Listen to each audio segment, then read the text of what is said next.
Olá, tudo bom, queridos alunos? Que bom que vocês estão aqui. Sejam bem-vindos à aula número 70 de Língua Portuguesa.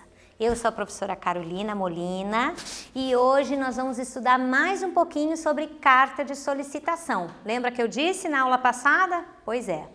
Mas antes, não esqueça de um recadinho bem importante. Assim que terminar a aula, você vai lá no Classroom e completa as duas atividadezinhas, clica no link, completa as duas atividades da aula 70 e completando essas duas atividades você fica com a tua presença lá marcadinha. Se você não tem acesso ao Classroom, não tem problema. Você faz a atividade no caderno, entrega na tua escola depois e assim a tua escola já fica sabendo que você assistiu a aula, ok? Vamos lá então? Vamos começar a nossa aula?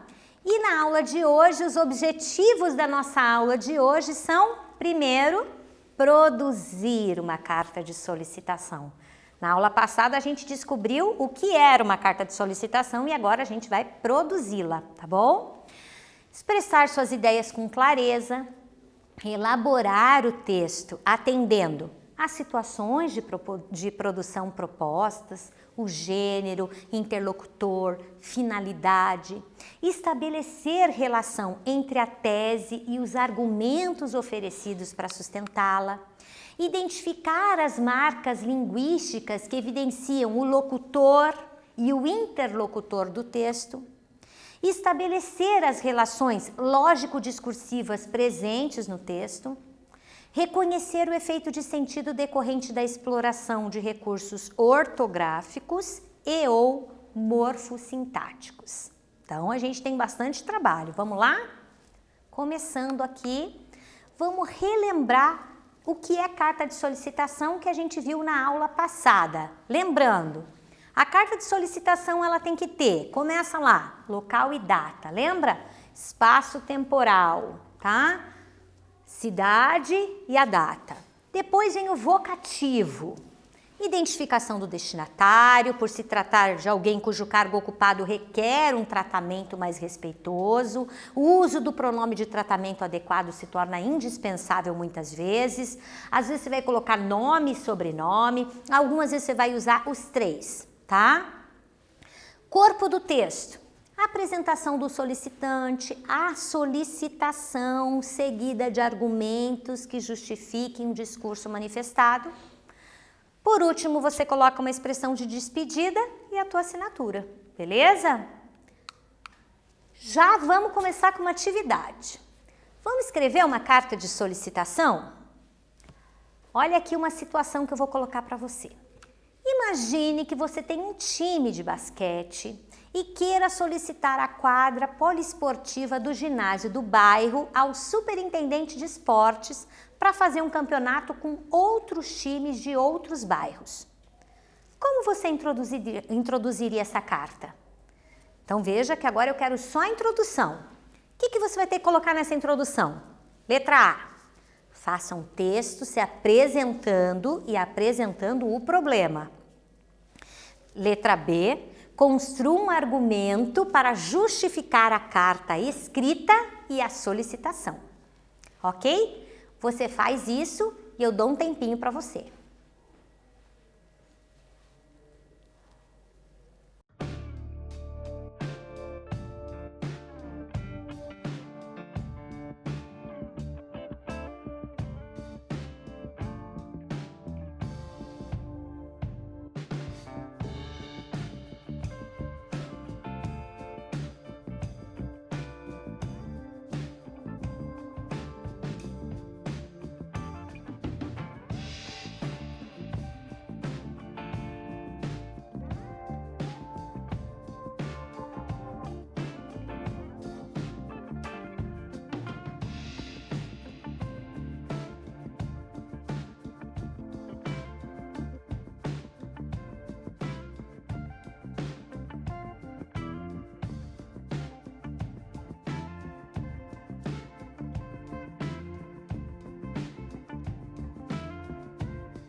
Vamos lá então? Vamos ver o texto que você produziu? Então, veja, você tinha que se apresentar o problema e daí construir um argumento para justificar a carta e a solicitação. Lembrando, tem que começar com local e data. Curitiba, 28 de julho de 2019. Prezado senhor Luiz Sérgio, superintendente de esportes. Claro que eu coloquei senhor Luiz Sérgio, inventei esse nome, lógico, né? Porque eu não sei quem é o superintendente de esportes, mas podia ser só prezado superintendente de esportes? Poderia, tá? Poderia só ser senhor superintendente de esportes? Também poderia, ok? Esse é o vocativo com quem eu estou falando. Meu nome é Felipe Santos, sou treinador de um time de basquete em nossa cidade. Apresentação, primeira parte. Com o intuito de incentivar a atividade física sadia entre os jovens, elaborei um pequeno campeonato entre os diversos times de basquete. Esse é o primeiro argumento, o argumento que ele coloca, tá? E a solicitação, que é a razão da carta. E para isso solicitamos a quadra poliesportiva de nosso bairro para o evento que acontecerá no dia 29 de agosto, um domingo, o dia todo. Claro que daí no decorrer da carta ele poderia colocar muitos argumentos, dizer o que ia acontecer, quem ia poder entrar, como é que ia participar, quantos bairros, tal, agradecer e terminar a carta. Mas nesse princípio você já vê o esqueleto todo o esqueleto da carta de solicitação, cidade e data, vocativo, apresentação, né? O argumento e a solicitação que ele vai pedir, tá? Agora eu quero que você leia essa notícia aqui, bem interessante. Ela teve anorexia e bulimia nervosa. Fiz absurdos para driblar a fome. Por quase 10 anos, Fernanda F., 26, sofreu com transtornos alimentares. Os problemas começaram ainda na adolescência, quando a paulista iniciou a carreira de modelo e era constantemente cobrada para diminuir suas medidas e ter o corpo ideal. Diagnóstico de anorexia nervosa. Aos 16 anos, Fernanda foi diagnosticada com anorexia nervosa e chegou a pesar 38 quilos com 1,73 m de altura. Eu enxergava que estava magra, mas queria emagrecer mais. Vários fatores podem desencadear a condição. Igor Caldato, psiquiatra especialista em psicoterapias e transtornos alimentares pela UFRJ, Universidade Federal do Rio de Janeiro, explica que a anorexia pode ser provocada por questões emocionais, fatores ambientais ou sociais que incentivam a busca pelo corpo perfeito, predisposição genética e causas biológicas. O problema costuma ser prevalente na adolescência e é mais comum em mulheres. Caldato explica que a anorexia nervosa é uma das doenças psiquiátricas que tem maior taxa de mortalidade devido ao sofrimento do paciente. A ex-modelo teve dificuldade de entender tudo o que estava passando. Começou a ter sintomas depressivos e tentou se suicidar 3 vezes ao longo de uma década. Para ser considerado como curado ou em remissão, o paciente precisa estar sem sofrimento emocional por 6 meses, atingir o peso ideal e não desenvolver métodos compensatórios durante o período. Atividade 2. A notícia lida mostra a anorexia. É uma doença que é classificada como um transtorno alimentar e que normalmente se inicia ainda na adolescência. Segundo o psiquiatra entrevistado, qual é a causa dessa doença? Tá bom? Vou voltar lá no texto, você vai prestar atenção lá e diga para mim qual é a causa dessa doença, ok? Um tempinho para você.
E daí, você conseguiu ali? Descobriu qual é a causa, né? O psiquiatra entrevistado, ele diz a causa dessa doença.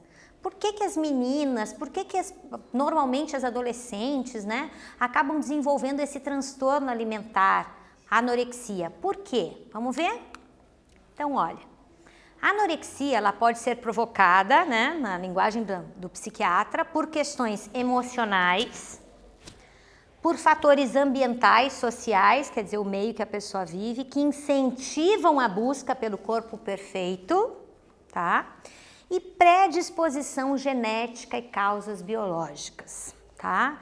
Então, aqui temos pelo menos 3 motivos aqui. Vamos continuar. Agora eu quero que você note aqui essa outra afirmativa aqui de um outro psicólogo, de um outro psiquiatra sobre o mesmo assunto. Ele diz assim: vivemos em uma sociedade onde os valores materiais e estéticos governam nossas vidas como mandamentos. A mídia influencia no comportamento e padrões de beleza ligadas à indústria do corpo. Olha que forte isso. Vivemos em uma sociedade onde os valores materiais e estéticos governam nossas vidas como mandamentos. A mídia influencia no comportamento e padrões de beleza ligadas à indústria do corpo. O que você pensa sobre essa situação, tá? Eu quero que você argumente sobre isso em um parágrafo e eu vou dar um tempinho para você, tá bom? Tempo para você, então.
Muito bem, não tem certo ou errado, né? Cada um fez a sua argumentação, mas uma possível resposta, tá? A mídia, ela é determinante em relação a estabelecer padrões, principalmente quando se trata do corpo. O problema é que ela sempre apresenta pessoas que não são modelos de pessoas reais da sociedade, influenciando principalmente jovens e adolescentes a acreditarem que aquele modelo apresentado é um padrão na sociedade. Isso gera distúrbios alimentares para muitos que tentam seguir o estereótipo criado, tá? Então, aqui a gente vê que de repente a mídia causa essa pressão nas jovens, elas ficam vendo aquelas modelos magérrimas nos comerciais, na televisão, tudo isso acaba trazendo aquela, né, aquela pressão, tenho que ser assim, tenho que ficar desse jeito, tenho que ficar com aquele corpo, e pode desenvolver um transtorno alimentar sim, tá? Isso segundo os psiquiatras e tal. Vamos ver aqui? Agora é a produção de texto. Uma carta de solicitação. Quero que você escreva uma carta de solicitação para o CONAR. O que é o CONAR? É o Conselho Nacional de Autorregulamentação Publicitária. O que eles fazem, na verdade? A principal missão do CONAR é impedir que a publicidade enganosa ou abusiva, que cause constrangimento ao consumidor ou a empresas, e defender a liberdade de expressão comercial, pedindo a eles, ao CONAR, que tomem uma atitude para defender as adolescentes de transtornos alimentares, tá? Então, olha, com base nas informações, eu quero que você faça uma introdução com a sua apresentação e o apontamento do problema. Faça uma introdução, coloque a sua apresentação, diga quem você é e aponte esse problema como se você estivesse escrevendo uma carta, então, para o CONAR, ok? Vamos lá? Eu dou um tempinho para você fazer isso, ok?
Ok, vamos ver?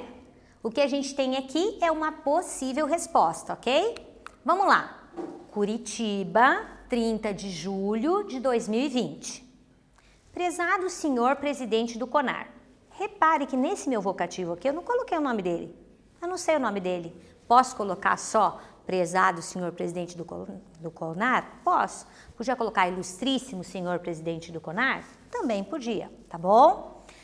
Sou aluna do 2º ano do ensino médio da rede estadual de ensino e estudei recentemente o quanto a escolha de modelos e atrizes magérrimas para as propagandas e comerciais em geral pode ser um gatilho para as meninas adolescentes desenvolverem transtornos alimentares.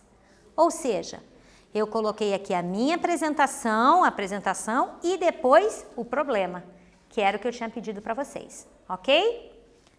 Vamos lá para a próxima atividade?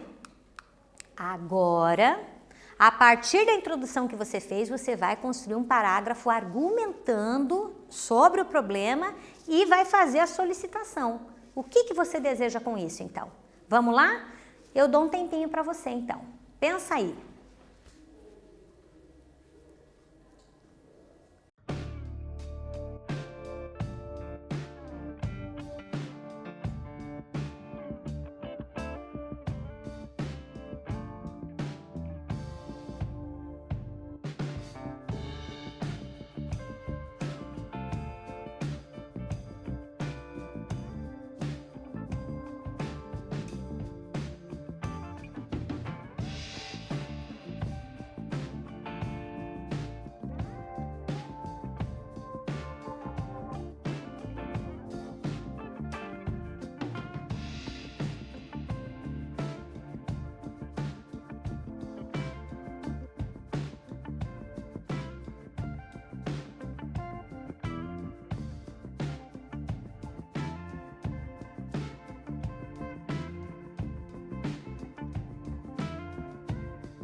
Vamos lá então? Vamos ver o que você escreveu?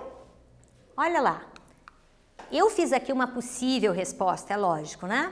Mas podia ser assim, ó. É importante que o CONAR compreenda a importância de assumir seu papel regulamentador de normas para defender, inclusive as adolescentes, obrigando as campanhas publicitárias e mídias a usarem em suas campanhas uma diversidade de modelos, o que as aproximaria da realidade.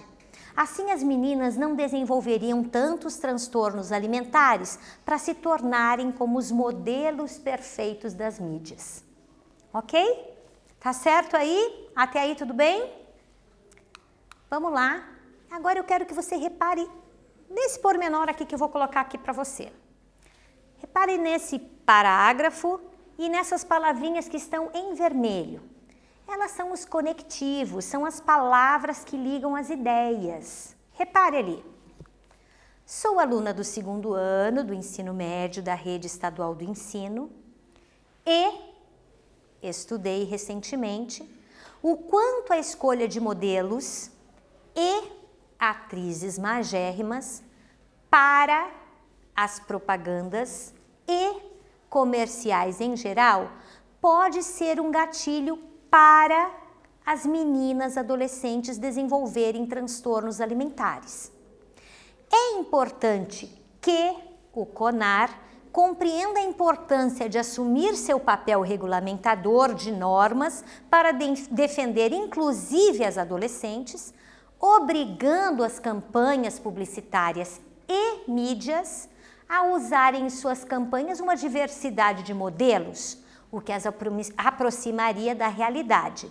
Assim, as meninas não desenvolveriam transtornos alimentares para se tornarem como os modelos perfeitos das mídias.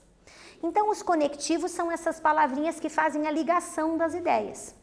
Eu coloquei um outro texto aqui e esse está sem os conectivos, tá? As lacunas estão ali e você vai ter que completá-lo colocando os conectivos adequados, tá? Ele está aqui em 2 slides e a gente vai para frente e vai voltar. Vou ler uma vez com você, sem os conectivos, e depois a gente volta para ler com os conectivos. Vamos lá? Senhor governador, a criação de novos presídios não resolverá o problema da violência em nosso estado. Onerará o estado. Somos cientes de o ideal seria uma punição mais rigorosa, um melhor aparelhamento de nossa polícia, um maior contingente na corporação, de nada adiantará a construção de casa de detenção, não tomarmos medidas as quais possam reduzir a violência urbana. A capital do estado, Vossa Excelência, tornou-se insegura, a ponto de ser comparada a grandes metrópoles, Rio de Janeiro, São Paulo. Tal comparação não constitui um exagero. Assaltos nas ruas já fazem parte do nosso dia a dia. Os homicídios são frequentes. Estamos convivendo agora com arrastões em sinais de trânsito e em lojas, chacinas, outras tantas atrocidades acometem a população cearense. Ok? Você tenta fazer isso sozinho, eu dou um tempinho para você, beleza?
Vamos lá para a resposta, vamos ver o que você respondeu? Olha lá. Senhor governador, a criação de novos presídios não resolverá o problema da violência em nosso estado. Entretanto, contudo, mas onerará o estado. Somos cientes de que o ideal seria, portanto, uma punição mais rigorosa, assim como um melhor aparelhamento de nossa polícia e um maior contingente na corporação. De nada adiantará a construção de casa de detenção se não tomarmos medidas as quais possam reduzir a violência urbana. A capital do estado, Vossa Excelência, tornou-se tão insegura a ponto de ser comparada a grandes metrópoles como Rio de Janeiro e São Paulo. Tal comparação não constitui um exagero? Assaltos nas ruas já fazem parte do nosso dia a dia? Os homicídios são frequentes? Estamos convivendo agora com arrastões em sinais de trânsito e em lojas, chacinas, além de outras tantas atrocidades que acometem a população cearense. Ok? Você conseguiu ali, viu? A tua resposta deu quase isso, perto disso. Esses são os conectivos, eles ligam as ideias, né? Eles deixam as ideias ligadinhas ali no texto. Vamos voltar lá então, a carta de solicitação é esse gênero que pertence à modalidade argumentativa, né? A finalidade dele é buscar soluções para aquela problemática instaurada.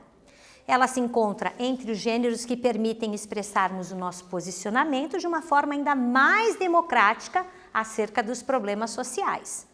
E agora, você já se sente pronto para construir uma carta de solicitação completa sozinho? Vamos ver? Eu tenho um desafio para você então. Olha essa atividade 6 que vai ficar como desafio para você. Olha lá. Leia essa charge atentamente. Olha o título dela. Pessoas em situação de rua.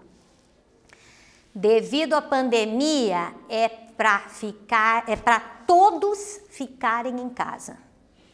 Sinto muito. Para mim, esse negócio não existe. Pandemia? Casa. Qual é o problema apresentado nessa charge? Reflita sobre ele. Escreva uma carta aos nossos governantes, ou a um deles, especificamente, solicitando uma resolução para esse problema, tá? Pensa lá na tua grade de correção, tua autocorreção, como é que você teria que corrigir isso? Tua carta apresenta local e data? Não pode esquecer. Existe um vocativo, esse vocativo está especificado por um pronome de tratamento, cargo ocupado por este destinatário? Você se apresenta na carta? Você diz quem você é? Existe uma solicitação bem definida que você quer que aconteça? Quais argumentos você usa para defender a sua solicitação? Há uma expressão de despedida? E você assinou a carta? Vale lembrar que, de repente, se cair no vestibular, no Enem, num concurso que você fizer uma carta de solicitação, talvez no enunciado apareça para você que você não deve assinar a carta. Normalmente vai aparecer isso. Mas no enunciado vai estar escrito o que você deve colocar no lugar da assinatura. Talvez você vai ter que colocar só uma palavra assinatura, talvez você vai colocar somente um risco no lugar de assinatura. No enunciado vai estar especificado isso, presta atenção então no enunciado, tá bom? Aqui está a tua grade de correção para você fazer esse desafio aí sozinho e ver se você consegue fazer uma carta de solicitação. E para a gente terminar, o resumo da aula de hoje foi que nós produzimos uma carta de solicitação, expressamos ideias com clareza, elaboramos o texto atendendo a situação de produção, proposta, o gênero, interlocutor, a finalidade, a continuidade temática, diferenciamos o contexto do uso de linguagem formal e informal, usamos recursos textuais como coesão, coerência e informatividade. Eu espero que vocês tenham gostado. Eu fiquei bem feliz de estar aqui mais uma vez com vocês e a gente ainda se vê numa próxima aula, tá bom? Um beijo para vocês, não esquece de entrar lá na aula 70, responder a atividade e já garantir a chamada, tá bom? Um beijo para vocês e a gente se vê. Tchau!